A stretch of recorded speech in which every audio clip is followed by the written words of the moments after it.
world so full of craziness and so many more important things that we could be turning our attention to. I'm really appreciative of you all's presence here.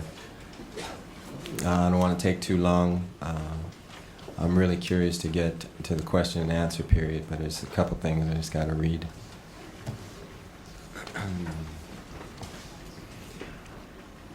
First of all, on December 31st, 1999, my publishing contract with Warner Chappell expired, thus emancipating the name I was given before birth, Prince, from all long-term restrictive documents. I will now go back to using my name instead of the symbol I adopted as a means to free myself from all undesirable relationships. Recently, it's been announced that L.A. Reid was to take over the presidency of Arista Records. And I phoned him and informed him that any previous agreements with Clive Davis and NPG was null and void, thus impossible to honor. Together, L.A. Reid and I agreed to keep the future open to discussion regarding future projects at Arista. MPG will release an internet-only version of my album renamed Rave Into the Joy Fantastic to make up for the lackluster way in which its predecessor, Rave Unto the Joy Fantastic, was promoted. The new CD will contain numerous remixes and 2 new songs. Every summer, people who follow my music have various celebrations on my birthday. This year, in light of the ongoing debate about access to music on the internet, on June 7th, MPG will be hosting an event called Prince, A Celebration. Details for the event can be found at our new site, MPG Online Ltd. Our goal is to further the dialogue between us and our audience to find the best way to continue our musical relationship. If that sounds vague, it's meant to be. Napster may be listening. Seriously, though, Bruh. Yo, artists really were not feeling Napster, bro. Because artists are already being robbed by management, by their label, and everybody in between. And now you got people now stealing their music online. It's like, and we ain't getting no cut of that. I get it. I get it. Shout out to LimeWire. Shout out to them. I don't think they're in business anymore, but shout out to LimeWire, bruh. vague. If it's meant to be vague, it is. It's meant to be. Napster may be listening. Seriously, though, the people really have spoken already on this issue. The price of CDs have skyrocketed while the quality of music has plummeted. And as long as middlemen create the means by which the consumer consumes, this will never change. The problem is not a complex one, and the solution is simple. Let the baker make the bread. I'm a musician. I make music. The moment someone defines music as content, then we got a problem. They now have appointed themselves as a content provider and will reap the bulk of the benefits. Since they try to define what I do, let's look at what they do. They create distribution systems. Who wants to buy one of those? Especially on the internet, which is pretty much just another distribution system. If I want bread, I go to the baker. Then it will be fresh, being handled by as few hands as possible. No need for a middleman there. In truth, to avoid a monopoly on the net by major record companies, transference of already contracted pop stars to a new distribution system, why not allow the choice, the freedom to decide? In this new virtual reality, can I simply get my own site and people who want my music simply come there? Or do I once again give up the store to the Forrest Gump accounting firm that says a royalty check? These shots are like, pow. like it's a snipe. Like you don't even make a sound. It's a silence of the like you don't. Yo, he said, yo. Bread, I go to the baker, then it will be fresh, being handled by as few hands as possible. No need for a middleman there. In truth, to avoid a monopoly on the net by major record companies, transference of already contracted pop stars to a new distribution system, why not allow the choice, the freedom to decide? In this new virtual reality, can I simply get my own site and people who want my music simply come there? Or do I once again give up the store to the Forrest Gump accounting firm that says a royalty check is like a box of chocolates? You never know what you're gonna get.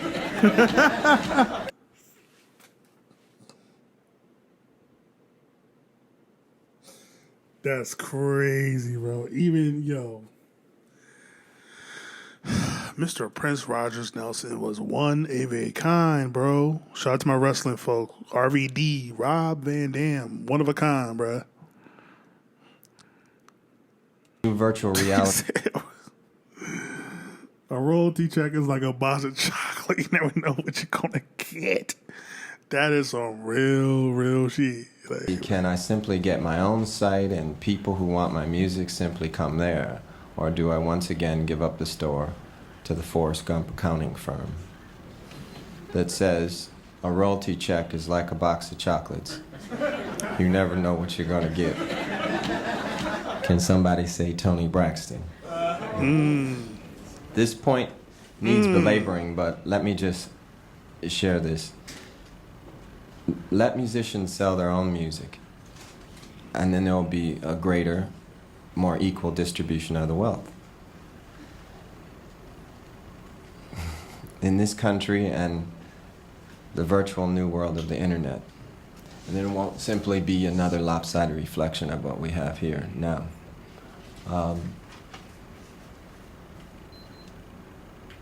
Musicians and I talk about this a lot when we're alone, out of the boardrooms, away from the executives. And there's a lot of problems in our communities that nobody's taking the time to fix. On the way over here, a Republican, was on the microphone on C-SPAN and said that the government set the blazes in New Mexico.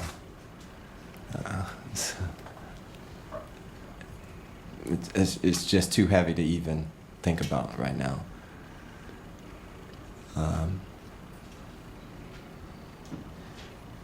We can fix our own problems. We can count our own money, and we can fix our own problems. But we can't do that if we're held under these constricting, restrictive contracts. The word contract means to make smaller. Yo, does Prince have a book, bro? Please tell me he wrote something. Biography, I don't care, something, bro. This dude is a freaking, like, he really understands what word. That's why his music hits, because he understands what words actually mean. The understanding of each word. Like, contract means to make smaller, like, bruh. Later this month, discussions are being held in Washington regarding the work-for-hire clause record companies instituted without debate. This states that all sound recordings will become the sole ownership of said companies for all time. Do we really need to discuss this? Work-for-hire would be like an art director who designs a package for a CD. Even at 17 years old, when I got in the business, I never thought that I worked for Warner Brothers. If anything, it was the other way around. We picked them after much deliberation to perform a service. Copyrights are supposed to revert back to the writer after a said number of years. This is our form of Social Security, a form of Social Security. Not the best, of course, but it's as close as an artist will ever get to a golden parachute. Golden parachute, what a term. Here's $100 million, you're fired. $100 million. When trying to get free from Time Warner, they told me I owed them money. I had sold over 60 million albums, but I owed them money. As George Clinton would say, well, all right. Give us. So 60 million, somehow I still owe them money. Make that make sense. Well, you see, we gave you an advance of, 5 million, and we... All right, bro. The government and music execs are the biggest scammers in all of the world. Government officials and goddamn Our copyrights and labels. masters back, and we won't need the R&B Foundation Awards. I would like to quickly address... Run that back. Run that back. them money. I had sold over 60 million albums, but I owed them money. As George Clinton would say, well, all right. Give us our copyrights and masters back, and we won't need the R&B Foundation Awards. I would like to quickly address... it's a little difficult for me, but I want to quickly address some of the rumors of confrontation between Maite and I. I think most of them arise out of the perceived notion that we're still married in the conventional sense. Contrary to recent statements in the press, that's not true. We're still friends, but she does her thing and I do mine. Lastly, I want to say that we recently have been working on some new music with some very smart musicians. And one of the songs, Cyber Single, addresses many of the things I just spoke on. And there is talk of a tour, but my main concern right now is to take time to study things of a spiritual nature. So I'm going to go away for a while and do that. And I hope to be on the road by July or early August. If not, hope you all wish me the best. Again, I'd like to thank you for your presence here today, and I'm opening up the floor now for some two-way traffic. Boy, he was writing, huh? He said, before I answer any questions, let me get some stuff off my chest. Bro, that's very smart, though, because it can negate a lot of questions that will be asked. That's probably going to be asked in a very annoying way. So he's like, let me address it before y'all go ahead and ask your whatever questions y'all have. Yeah, man, give the power to the artist. Like, I'm trying to think of who has successfully been able to do it on their own independently. I can't think of anybody. I want to say like your Chance the Rappers or like your Holes. I think currently Beyonce, is she with a label or is she doing her own thing? I don't know. Jay-Z, Beyonce, I'm confused, but yeah, that would kind of cut out the music execs, so they don't want that. So. Any questions? Right here, wait, till July. We need a microphone so we can get you in. Name again. Would you be changing your name again, ever? Will be changing the name again ever? Yeah. Will you ever change your name again? No, I won't have to because I won't be under any long-term restrictive contracts ever again.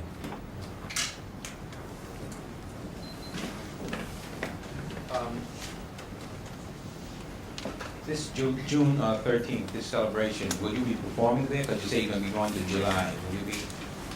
Yes, the last date of the celebration will be a concert, and we'll be performing at Northrop Auditorium. A lot of special guests. It's going to be a lot of fun. It's not going to be a concert per se, more like a jam session, playing songs that I've written. Yeah. Hi, Anna Because EP. You said that you were going on a quick spiritual tour till July, August. That is a really quick spiritual tour. Can you tell us a little bit about that? It's pretty personal. I would rather keep it that way.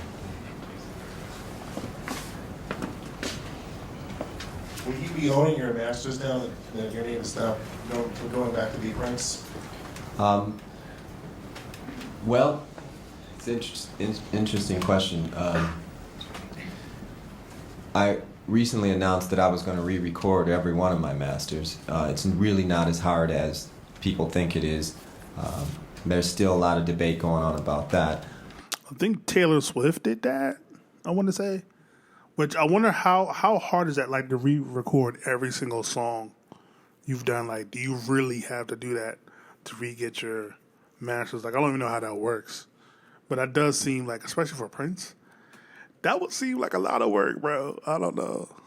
I personally think that you can simply remix it and maybe add one sound here or there. I have possession of the master tapes. The disagreement comes when I try to release them and sell them and gain the benefits for my family. It's an interesting argument, but that's the way the law is. Let me just. One of the reasons I wanted to hook up with Arista, if only for a short period, was to talk with Clive Davis. He's a very interesting individual, and him and I had some very long, interesting conversations. Sure, you did. One of which I want to share with you because he said that Please do. his word was debate. I don't debate, I discuss things. He said he would debate me in an open forum about certain things. So I'd like to share something with you. I asked him a simple question. I said, we know that art is supposed to reflect society, but now does society reflect art? So, he said, that's an interesting question.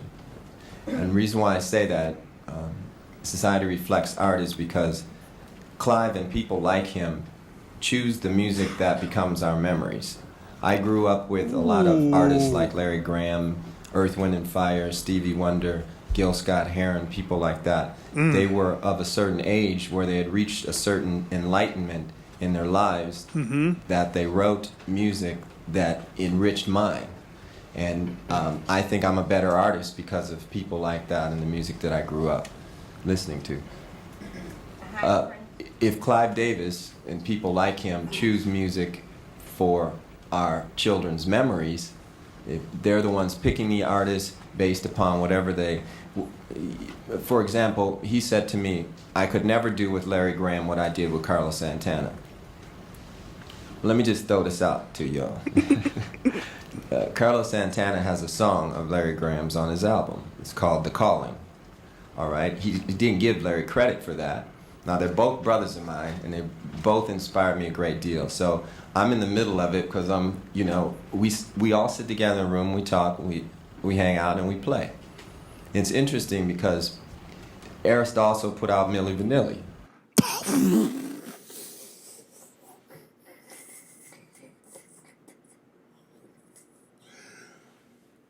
No, Carlos, you stole from Larry Graham, bro. No, Carlos. No. That's crazy. You say don't talk to me about integrity within music, bro. Y'all freaking got Millie. And I think I definitely have it scheduled to do a reaction to the Milli Vanilli documentary because, bro. But yeah, it's like I love how the music execs, they're the ones paying for everything, but they're like, we didn't know. We didn't know what they were doing. It's like, stop it, bro. Stop it. I think, wasn't it them too? Let me just throw this out to y'all. Carlos Santana has a song of Larry Graham's on his album. It's called The Calling. All right? He didn't give Larry credit for that. Now, they're both brothers of mine, and they both inspired me a great deal. So I'm in the middle of it because I'm, we all sit together in a room, we talk, we hang out, and we play. It's interesting because Arista also put out Milli Vanilli, I think. Wasn't it them too? Okay. Well, it's the same type of thing. Now, this is no diss on Carlos because Carlos has acknowledged that that song's on there. He hasn't done it publicly yet, but I'm helping him along right here today. That's that Black Mama type thing. He said, "Oh, it's cool. I'm gonna put you on Front Street. Don't worry about it. I got you. Don't worry about it. We gonna make it public today. We're gonna put you on. You're on candid camera." Okay. Well, it's the same type same type of thing. Now, this is no diss on Carlos because Carlos has acknowledged that that song's on there. He hasn't done it publicly yet, but I'm helping him along right here today. And again, I love Carlos like a brother. But these are some of the things that goes on with these things like compulsory license and just laws that have been made up when they change music to content, right? So, main thing I don't want to, because I could go on and on and on about that. Main thing I wanted to point out is that we have to somehow get back to allowing music to come out from a more organic place, and the artist, Larry Graham has a lot to say right now. To shut him off the radio and shut him out of the stores is kind of a crime. Shaka Khan made an amazing record. The radio station just shut her down. I was talking to a program director. I says, you like Shaka Khan? I love Shaka Khan. Really? Okay, did you play her album? Oh, because he has a playlist. All right, so is my friend Billy say, show me the program director, the real program director, I'll speak to him, because you obviously don't care. Another thing he says, he said, you should hear my playlist, though, it's very good. I said, let me ask you a question. Who's your favorite singer right now? And he says, Yolanda Adams. Ooh. And I said, why? And he said, because she's an inspirational singer. She inspires me. She makes me feel good. I said, really? Is she on your playlist? And then he says, no. And I said, why not? Why not? Well, and then you don't get a real answer then, all right? So we got to get back to the days where DJs got to play their own shows. It wasn't a playlist. It wasn't this big corporate structure. And you can ask anybody today what they think of radio. They'll say, I'm sick of hearing the same song over and over and over again. This was in 99, 2000. But that's a really crazy thing. This was in 99, 2000. The standard for what was music, oh my God. Oh my God. Bruh, I'm tired of hearing the same song over and over and over again. God, you have no idea, bro. You have no idea. Maybe he did. Actually, he did. We call him a visionary for a reason. Just like, so who's really the program director? Who's really calling the shots? That's why I kind of compare it to my channel. Like, I'm not really listening or reacting to things that I don't care about. Like, I don't really care to do that anymore. I love listening to new music or new artists that I don't know, but I'm playing what I like, reacting to what I like. I'll take suggestions, but like, I'm the content creator. So I'm kind of like connected to it in a different way. Well, and then you don't get a real answer then, all right? So we got to get back to the days where DJs got to play their own shows. It wasn't a playlist. It wasn't this big corporate structure. And you can ask anybody today what they think of radio. They'll say, I'm sick of hearing the same song over and over and over again. There's a reason that you hear the same song over and over and over again. Because these people that's getting that money is going to get that money over and over again every time you go out and buy. It's like, I bought TLC's record as soon as it came out. I don't need to hear it on the radio, really. Save the slots for some local talent. And make it so.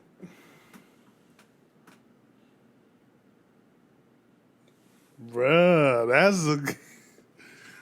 that kind of... So I'll make this correlation. It kind of reminds me of what Streamer University is. Like, if you don't know, there's a content creator called Kai Sanat, who is like the biggest streamer in the world, like ever. And he's due to Streamer University to where he actually rents out a real campus. And he brings on all type of streamers, big time, a lot of streamers that have a lot of numbers, small creators, middle creator, and so it's about fellowship. It's about creating your audience, a new audience, or amplifying your audience. So That's how I think most of this stuff should be like. We should be exchanging ideas, collaborating together, do stuff like that. But it ain't like that. It's very much a dictatorship to where the labels who don't write a note, don't sing a song, gets to dictate who makes most of the money. And guess who's not making most of it? The actual artist and musician and the creator. Just like this. On YouTube, Twitch, whatever. It used to be almost equal, but yeah, not anymore. So, yeah, I'm feeling what he's talking about right now. That the program directors and DJs and musicians in individual markets can pick what they play, not a program director from Cincinnati coming in program Minnesota. That's crazy to me, right? Used to be a day when you go to DC, there'd be go-go happening there, right? And then you go over here, and everybody had different dances, they had different styles of music, and they had different artists, and that's all over with now, right? Like, I hate that New York hip hop, New York radio basically just became Atlanta in the 2010s. I was like, what? What happened to the East Coast sound? What happened to the New York sound? Like, what's happening? Why is hip hop and music sounding like Atlanta? We're not from there. So it's just like, he's talking to the choir, bro. Like, new artists used to get it. Like, what's crazy is a lot of the stories of your greatest artists being discovered was through a local DJ taking the chance of playing your record even when it wasn't supposed to. Like a song like Tutti Frutti, from Little Rich or something like that. Like, the radio station was going to play that, but you're like, I'm going to play it. This is, man, community, man. We don't have gangbangers like that in Minnesota, right? So we don't need to hear B.I.G., period, all right? His name of his album was Ready to Die. It's no diss to him, but that's the name of his album. He wrote it, that's it, all right? Sorry.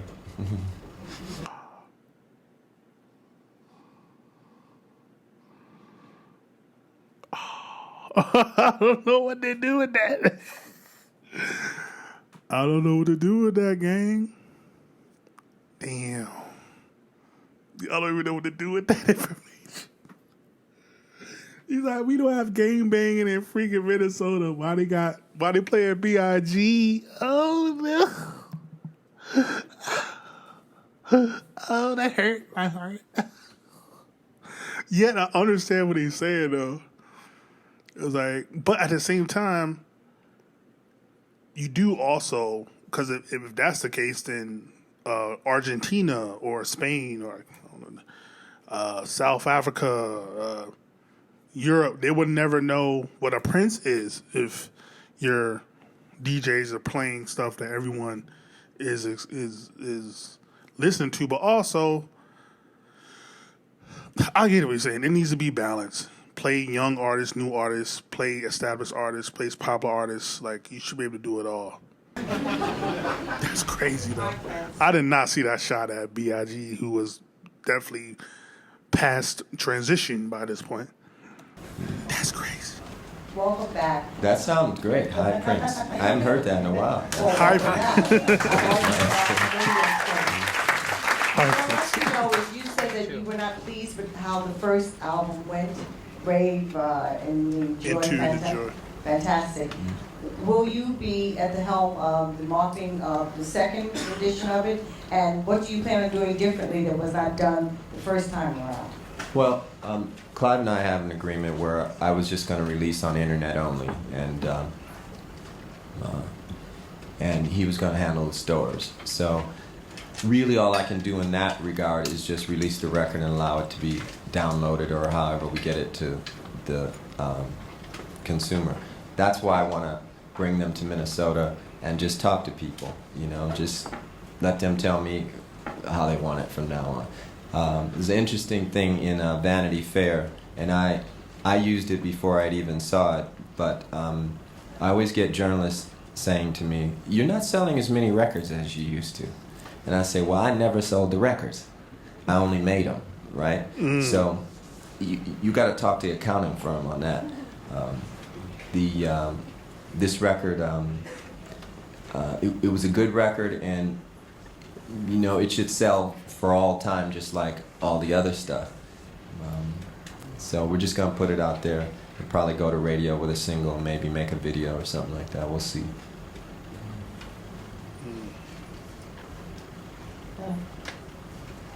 Are you saying that at the end of June, when Clive's contract is up with Arista, that your contract is through with Arista? Or I'm just a little confused about what your relationship will be with Arista when Clive leaves. Well, I didn't have a contract with Arista. I had an agreement with Clive, and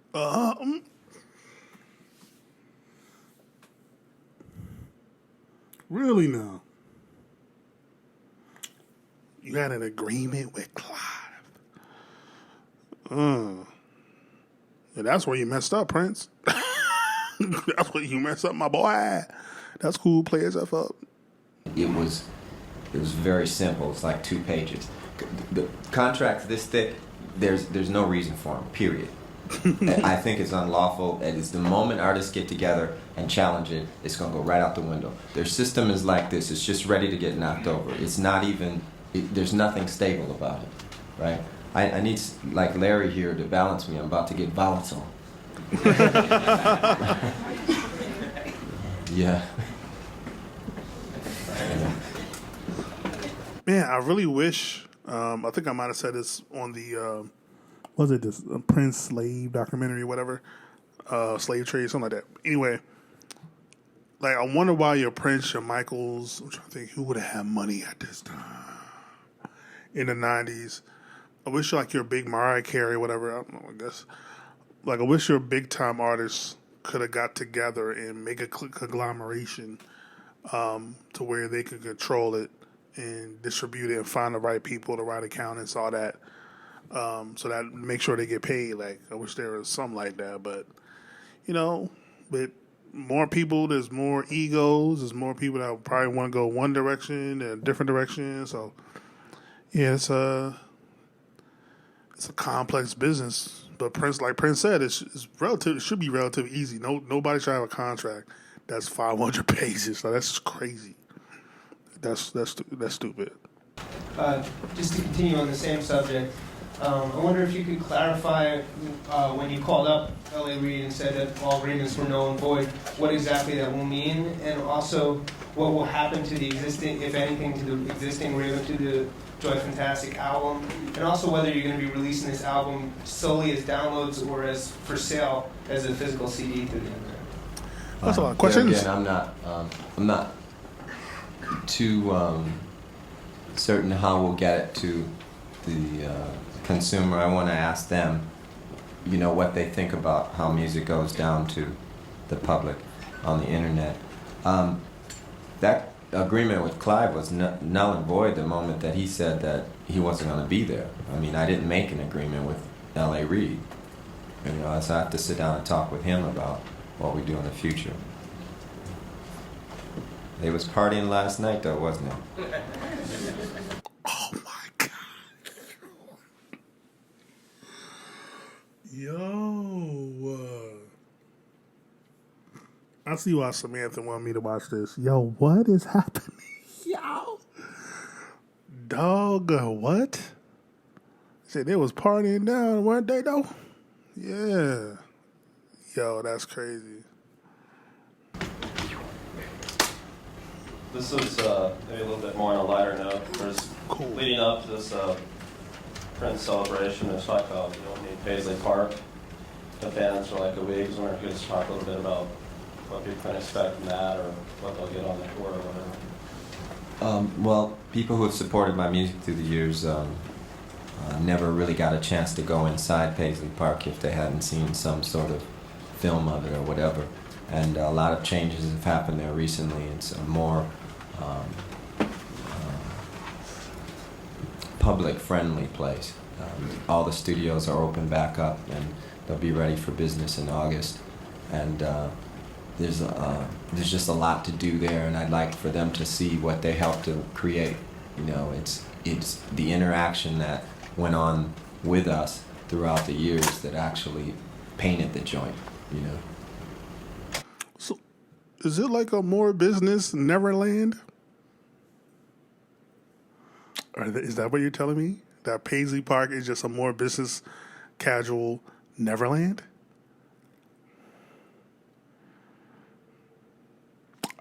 That's interesting. Hi, Prince. When you say that Maite's doing her thing and you're doing your thing, what exactly does that mean? That we're doing our thing. Like how? Come on now. You're a journalist. You should be able to understand context clues. You know what that means. The two of you are no longer together? Why I say that was difficult to discuss, it's always been difficult to discuss because I always want to be on record for speaking the truth about it, and together, we're all together here. Married, we're all kind of married here, intimate. The words are interesting, and that's the clearest that I could put it was she does her thing, I do my thing. Sometimes we do our thing together. That's what we call a situationship. That's what that's called, brother.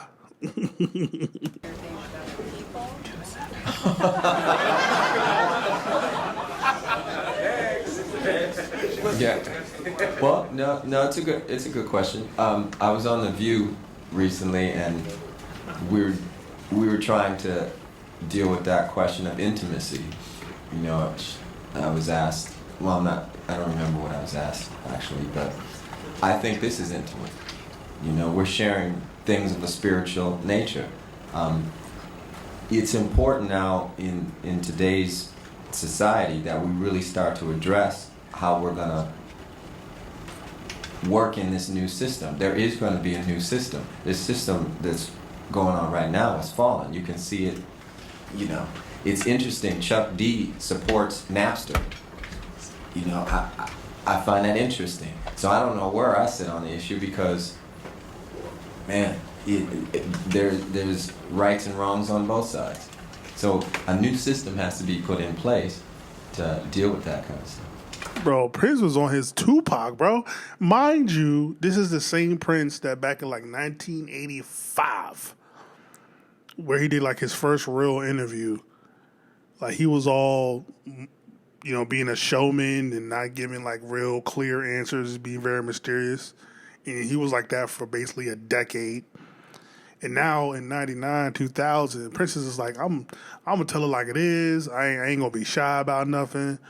I'm gonna call out people. I'm gonna call out names. Like, bro, he is saying every name that comes to his brain. That's interesting. Hello, Prince. Speaking of Napster and Nutella, 5 years from now, do you think music will be a free commodity for consumers?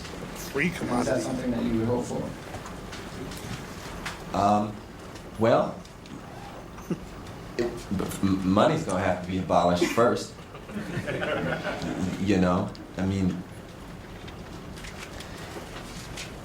It's a long conversation, and sometimes we play a game at Paisley called In a Perfect World. You ask somebody in a perfect world, what would you do today for the next 3 hours? And a sister might say, well, I wouldn't be cooking. Say, all right, well, if you weren't cooking, you got to feed your family. How do you do that? And then we start to talk about in a perfect world how you do that. So one of the things we're going to do is build a food facility right next to Paisley Park in the shape of an egg. So the people in our community get food from this place for free.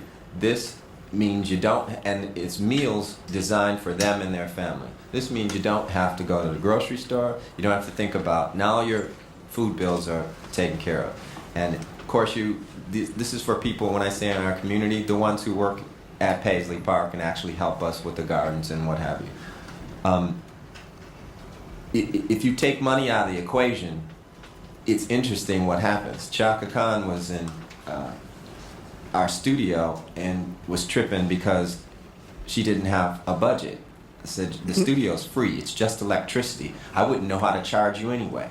You know, when your album's finished, your album's finished. You know, you tell me.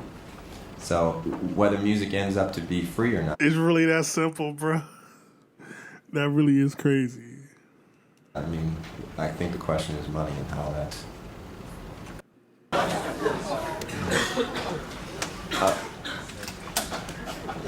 These are my favorite questions. Can we get you on film first? No, I've never thought of myself as weird. You know, and people who really know me don't think so either. So how you perceive me is how you perceive me. First of all, we're all weird. If you're not weird, you're weird. Everybody has their quirks. Everybody has their things that are just off the wall.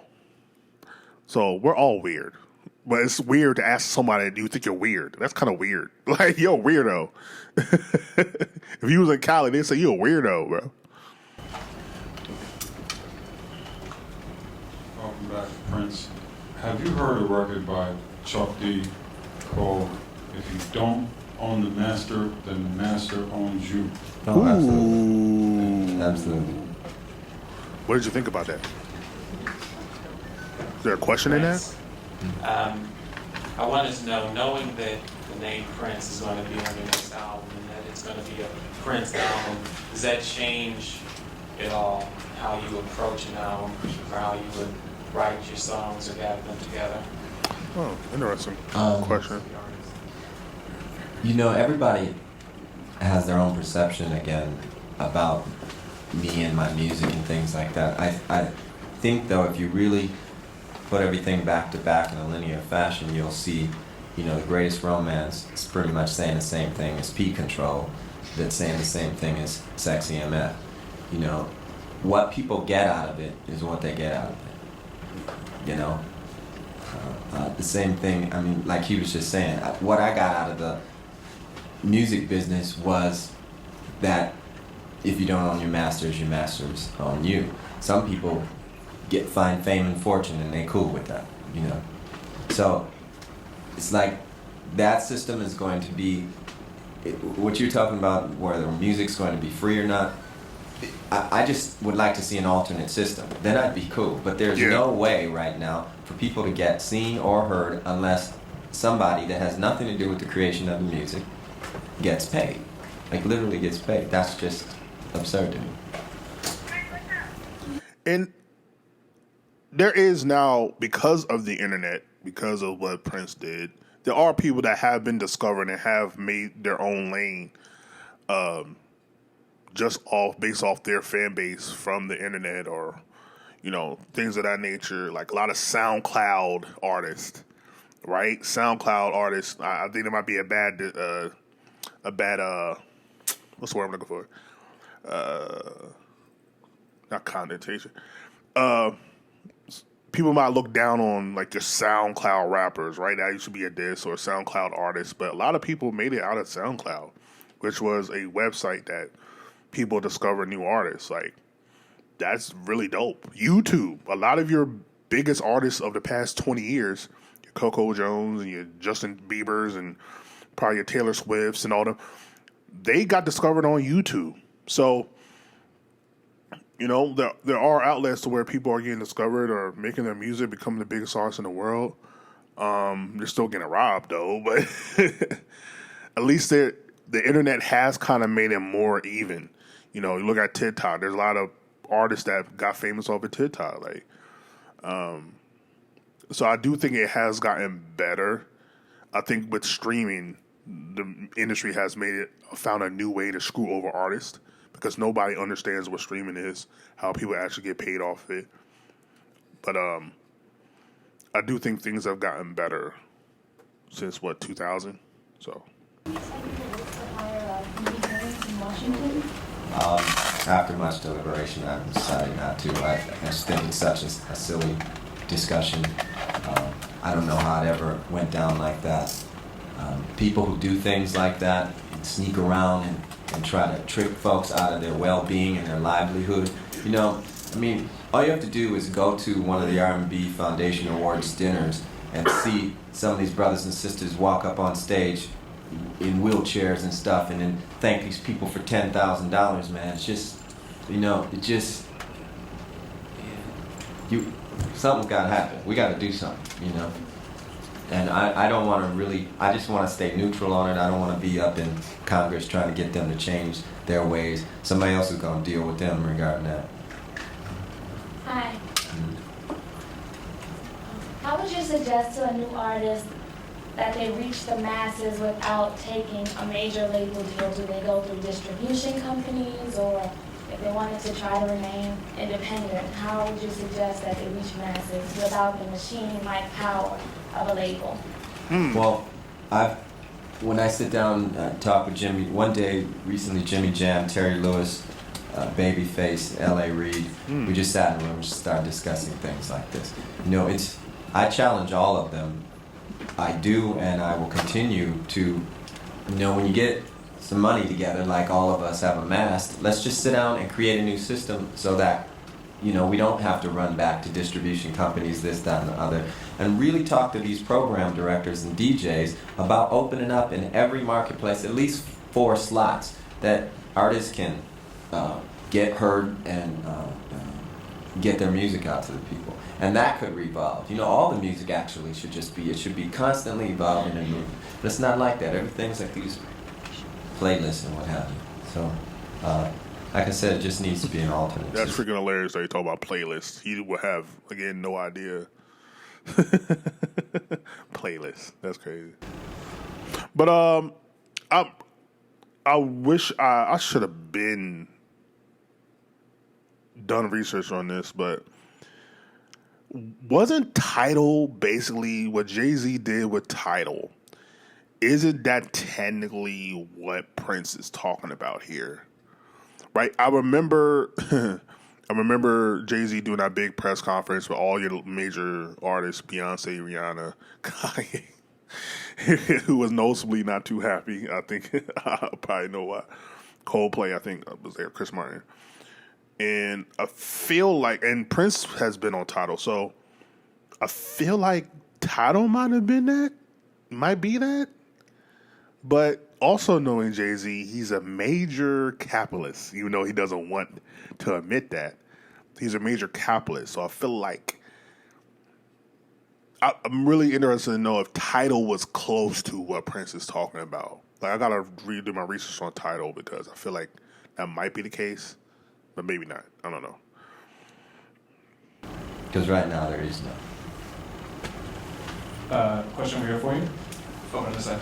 Hi. Do you plan to continue to use the symbol to represent Prince now, or does the symbol go away? Symbol never goes away. It's an internationally known logo now, so I really haven't given it much thought. What I did give thought to was changing my name. Not changing it, but using my birth name, because there's still a lot to do.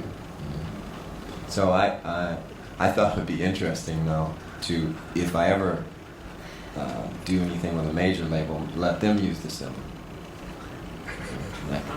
And, you know, because something interesting happened. Everybody was saying, "Oh, he thinks he can't." You know, he thinks he can get out of his contract by changing his name. Well, literally, that's what I did.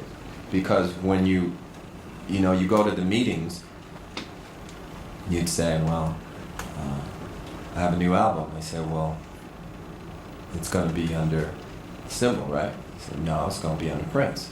And they say, well, we don't want a Prince album. I said, well, that's who you signed. I said, well, everybody knows you as this symbol now. Well, you'll have to make a new deal then.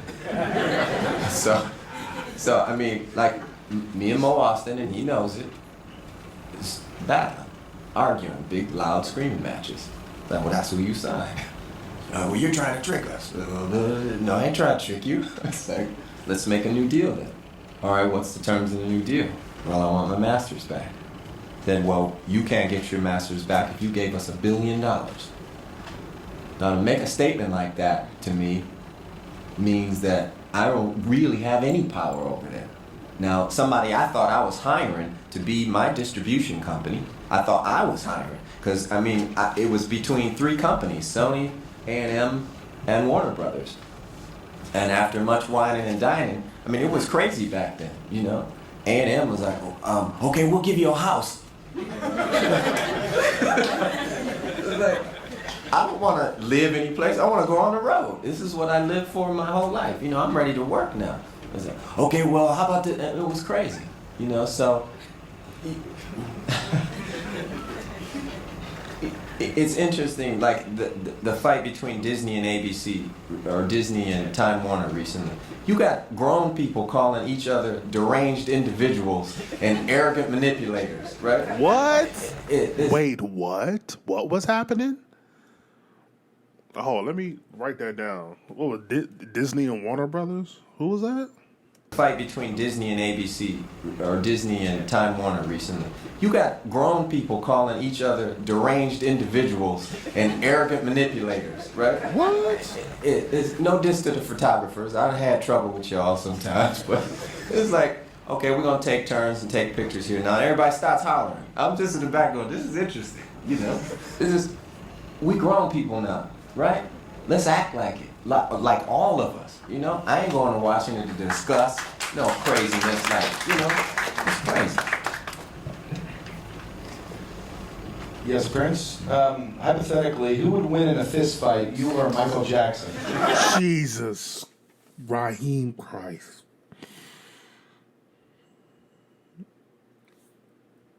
Prince, this could have been more perfect. Prince did his whole speech of how we're all grown and we're all like, we need to act like adults.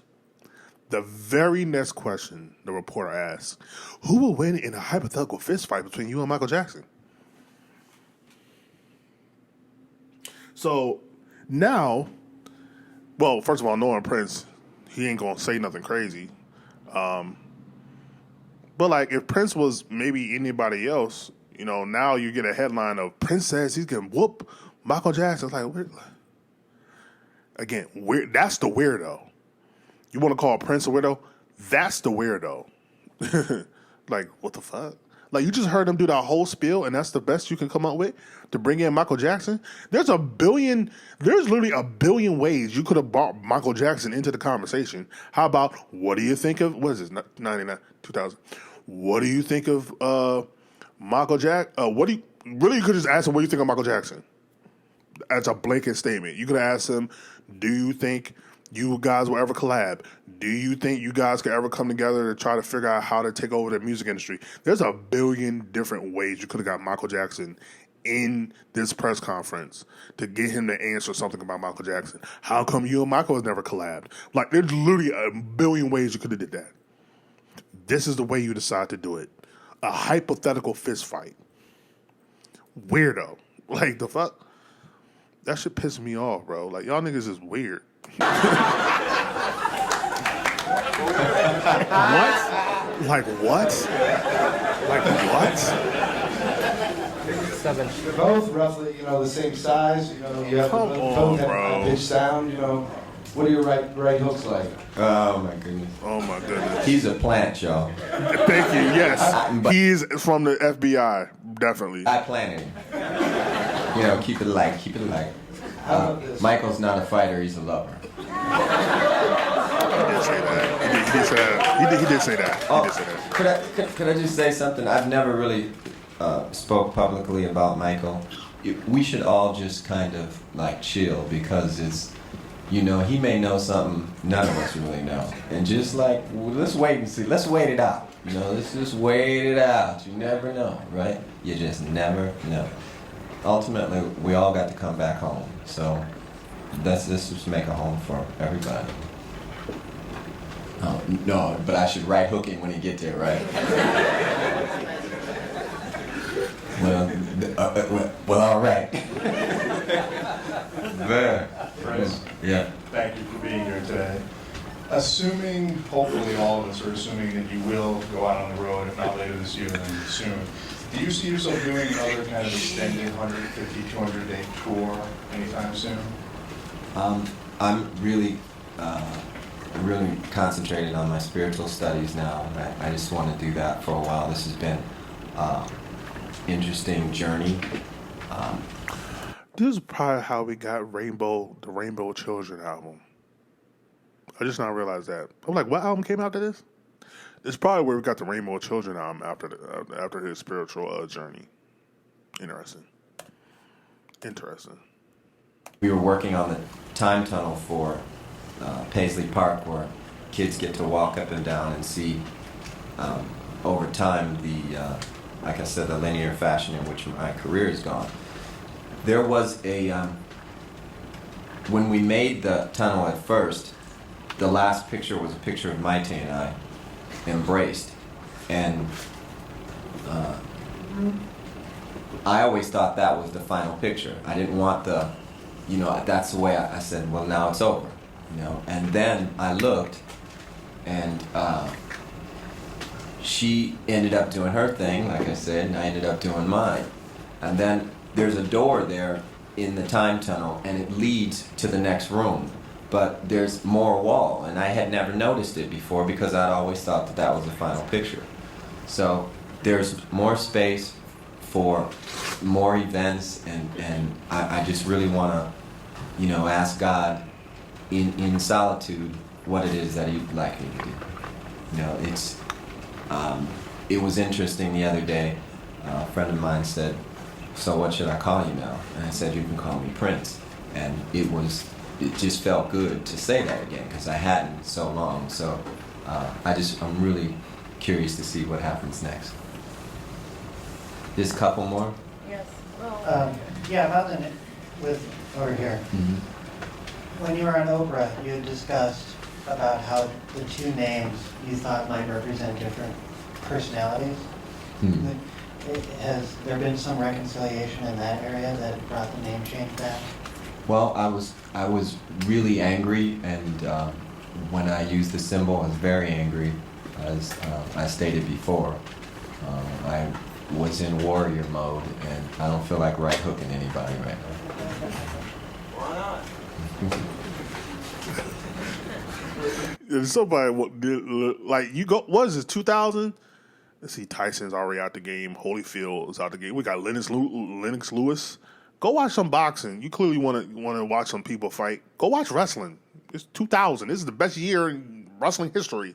Go watch The Rock and Austin fight or something. This dude want to fight. Somebody fight so bad. You've been making music now for over 2 decades, and obviously been in the business for close to that amount of time.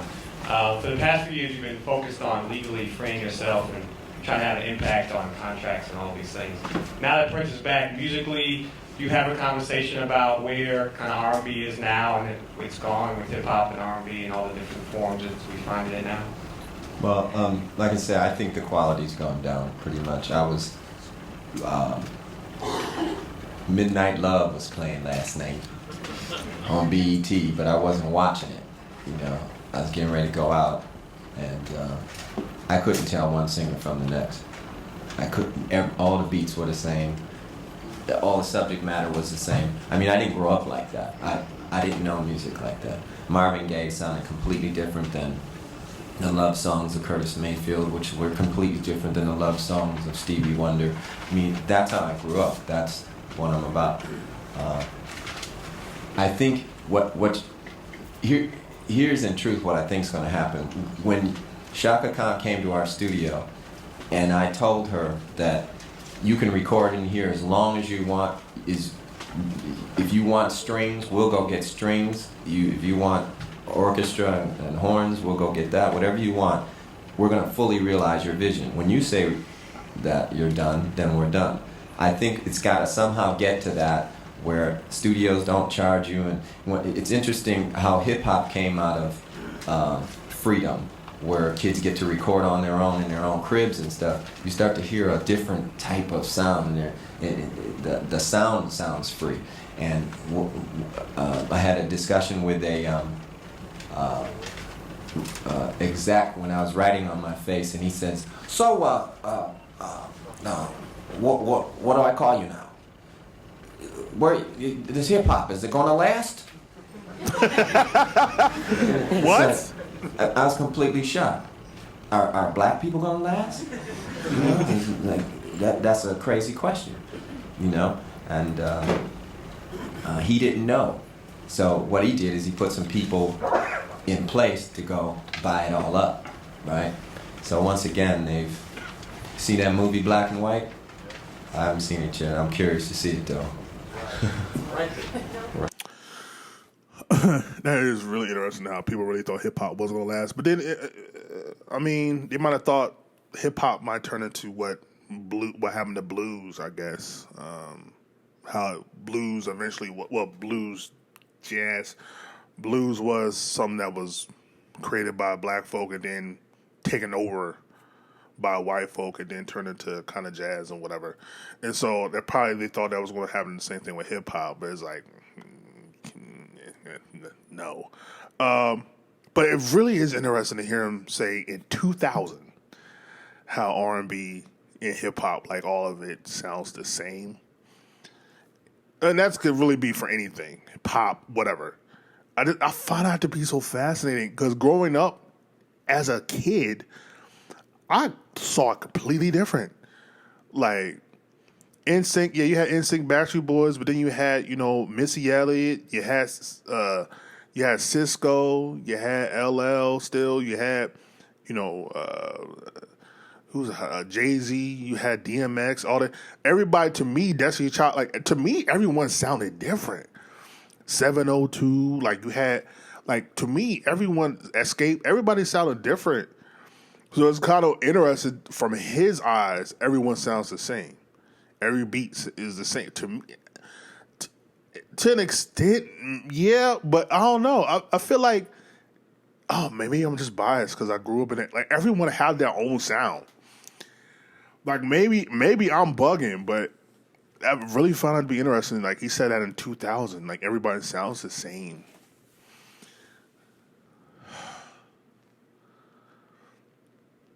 I'm really trying to, like, I don't know. Like, I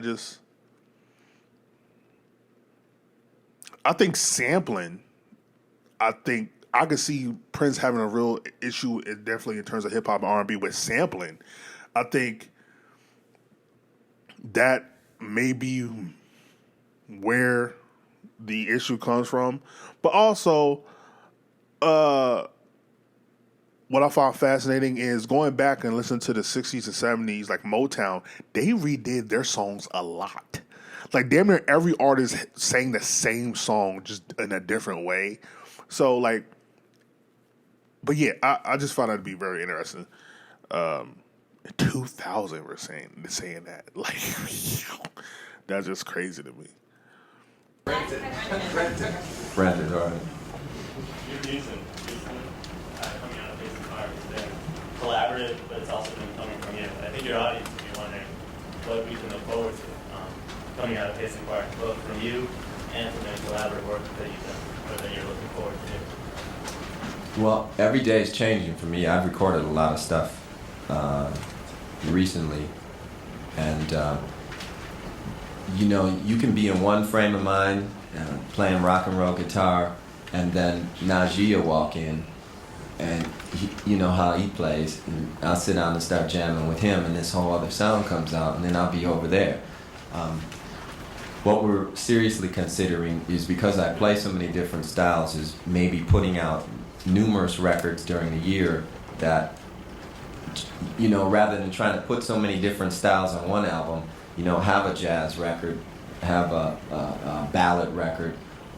Recently we had this album called When Two Are in Love, The Ballads of Prince, and it had all the jams on there. I mean, it was, you know, I was impressed, right?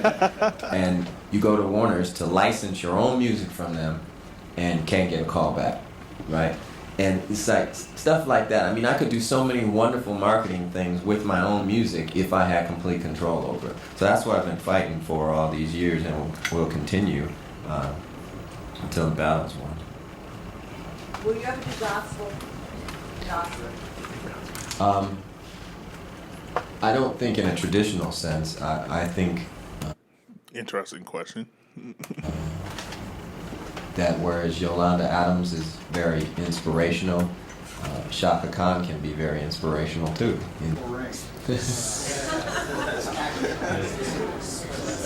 Come up here. I don't know what, that was a weird camera cut. I don't know why they did that. Oh my God, I just literally had a thought. It reminded, go back. That whereas Yolanda Adams is very inspirational, Shaka Khan can be very inspirational too.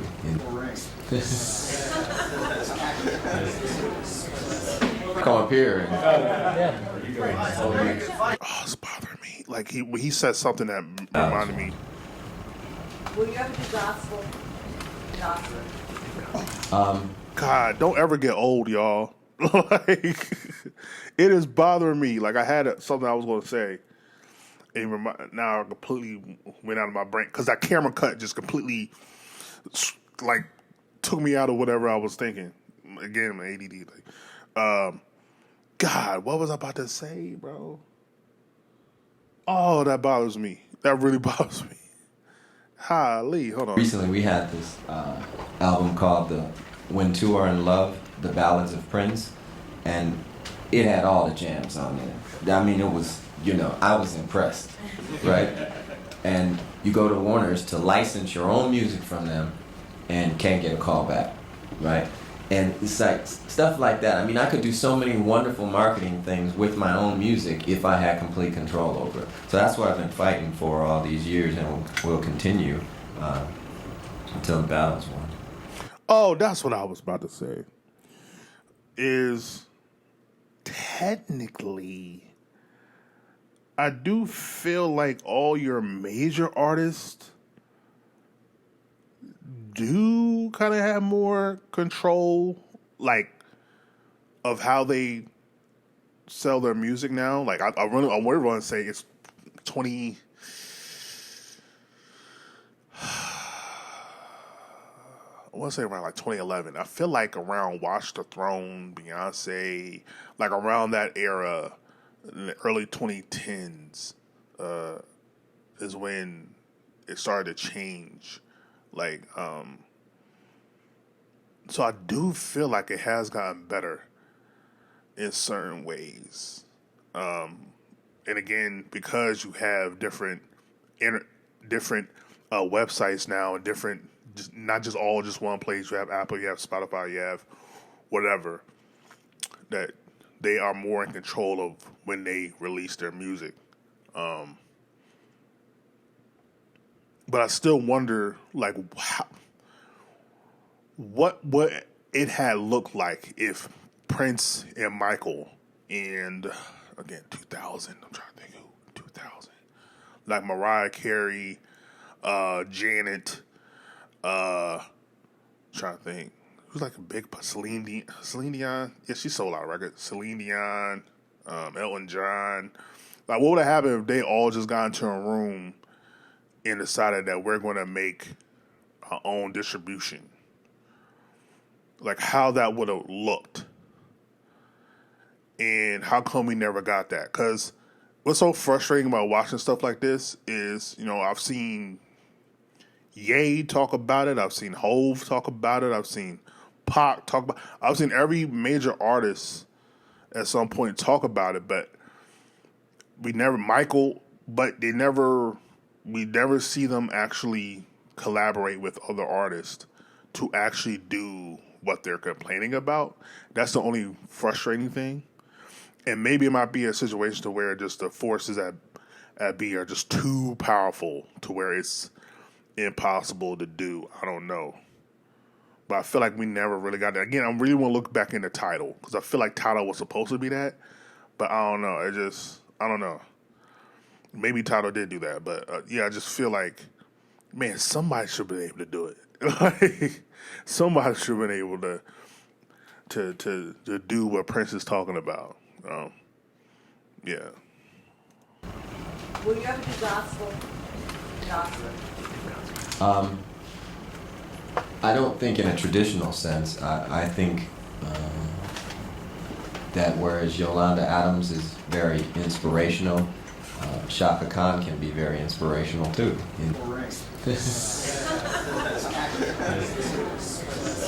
come up here. And,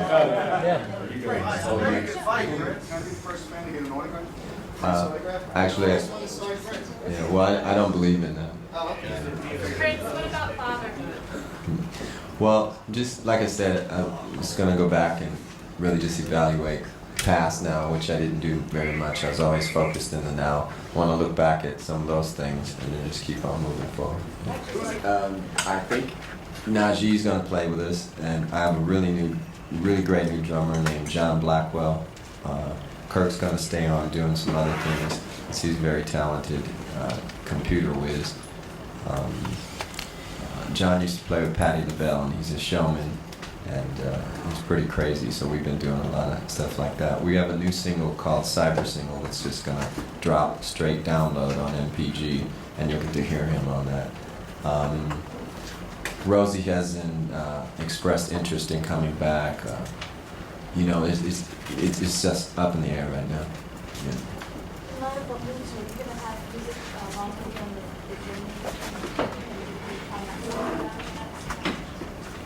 Am I gonna have? You know you're going to be going away. Are you going to be putting music with you? Probably. Yeah, probably not. It's just a lot of reading and studying with my friends. What about movies?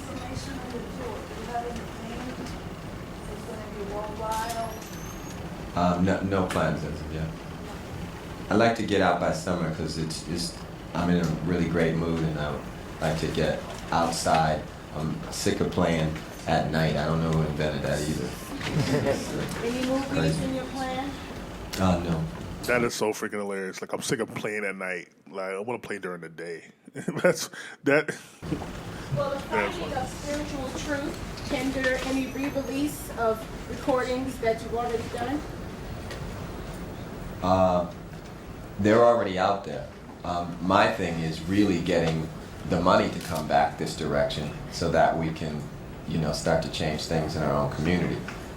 I made enough money. I got enough money. I don't need any more of that. If it comes in, what we're going to do is, continue work with Love for One Another charities and whatnot. Amen. God bless. Okay, let's wrap it up there. That was a great way to end it.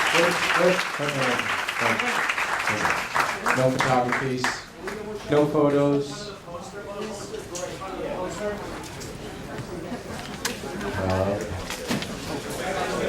Everybody, thank you for your patience and your good behavior. Thank you very much.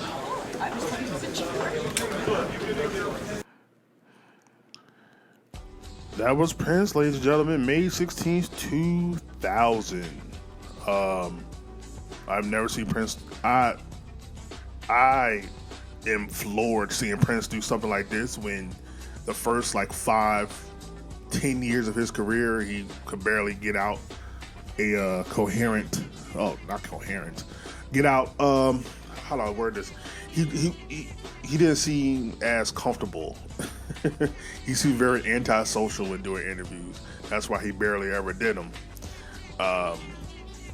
It's so dope to see his maturation by the end of the 90s, the early 2000s, to feel comfortable enough to do a whole press conference, answer any questions, and talk directly to the people. And again, this is please burn. I think he was born the same year as Michael, so 58. So we're talking to now like a 30. Don't give me this trying to do quick, man. A 42-year-old Prince. So yeah, I do think he innovated a lot of things with the internet. I feel like the tour he did in 2004, to where he kind of did what I think he's kind of like the first one to do, like, if you buy a ticket to the concert, you get a CD, something like that. I feel like he was one of the first to really do something like that. So he really innovated a lot. I really wish he could have been able to do what he wanted to do in terms of distribution, all that. And maybe he did. I don't know. I gotta do more research on that. But it's just dope to hear him just talk directly to the people and be like, yo, things need to change. It just man, it really sucks, man. I really wish yeah, maybe he knows something none of us really know. I mean, I just really wish he could have achieved what he wanted to. I mean, now looking back on it 26 years later, a lot of what he said, the music sounding all the same, the labels are having too much control. Yeah, I'm with Prince on that, man. But man, it was really dope to watch. I didn't expect him to. Samantha told me that he was throwing shots. I didn't expect him to throw the shots he threw. He threw shots at a lot of people. So that's crazy. Yeah, I'm with Prince, man. I think the music industry, man, is in entertainment industry as a whole, man. It's just a lot of it is just pure evil. A lot of it is about capitalism and greed, commercialization, and so it's hard to try to do something pure in a capitalist society. It's just difficult. You're going to run up against a lot of forces. Like, I don't care what nobody says. That whole "do you want to fight Prince" thing. Do you want to fight Michael? That feels like a psyop. That feels like someone from the government doing that to create distraction or create chaos. That's what the devil does. And so I feel like there's a lot of different forces, demonic forces, when it comes to entertainers and things of that nature. But then you have a Prince, a Michael, people that are going to be the light in the darkness and really try to show the way of how to do things a different way. So, yeah, it was just really dope to watch and see Prince in this type of light. I feel like I've never really seen him like this. Like, even when he's done like TRL and stuff like that, he still feels, I don't know. It's just he doesn't seem as free. But I don't know, just here, it just seems like he was so free, and I think he was so clear of mind, and I think it really was getting his name, being able to get his name back and all that. And just, he was just very at peace with where he was. So that's really good. They're really dope to see. But yeah, I love how they ended the press conference too. I think that was dope. But yeah, maybe one day, if I don't know who that's gonna be. I thought it was gonna be in B and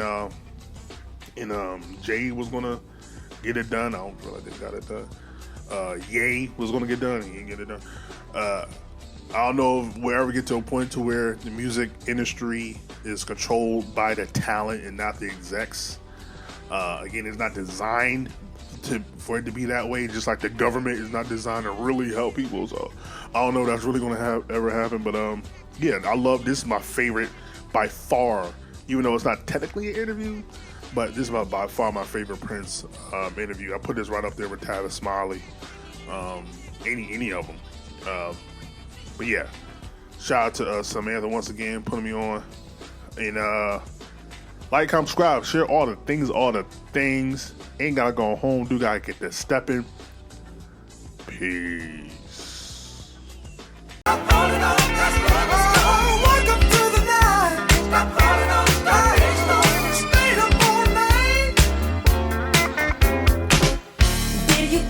This was over.